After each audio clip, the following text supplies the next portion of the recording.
folks, it's nearly Christmas and maybe you're thinking about buying a Transformer for a loved one this year. But you don't want to buy one of those mountains of bumblebees that are plaguing the shop shelves. You could do a lot worse, however, than picking up this figure. Yes, it is a shelf warmer in its own right, but it's a damn good figure, and at least it's not a bloody bumblebee. So, here's alt mode. A sticking point for me in the figure is the severe lack of paint applications. There's 3 colours, that's 3.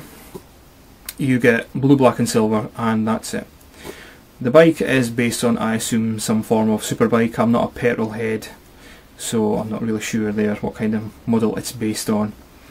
You do get some detail in the figure, or in the alt mode rather. You do get some detail going on in the bumper there, and there is some detail in the speedometers and the handlebars, but they could really use some paint apps going on there just to highlight that detail. Nifty cool little feature you get, the stand here, which allows you to, kickstand the bike, and the wheels move fairly well. One thing I do suggest to you, however, is don't put the weapons on the front because it looks absolutely terrible. Robot mode now, and transformation is fairly easy and fun.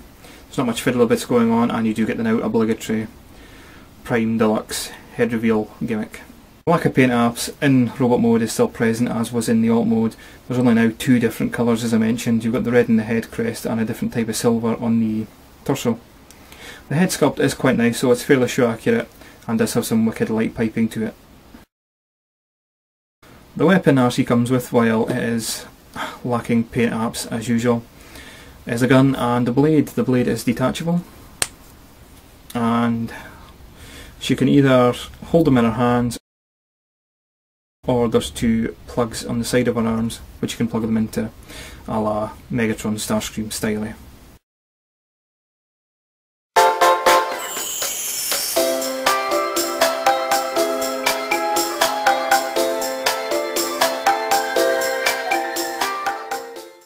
So my final thoughts on the figure. Overall, the mould is awesome. It's certainly a nice representation of the actual character. Yes, the paint apps is severely lacking, as I've mentioned several times. And if you can get the first edition version of this mould, or this figure rather, yes, do pick it up. But for a Christmas present for a young member of the family who's into Transformers, you could certainly do a lot worse.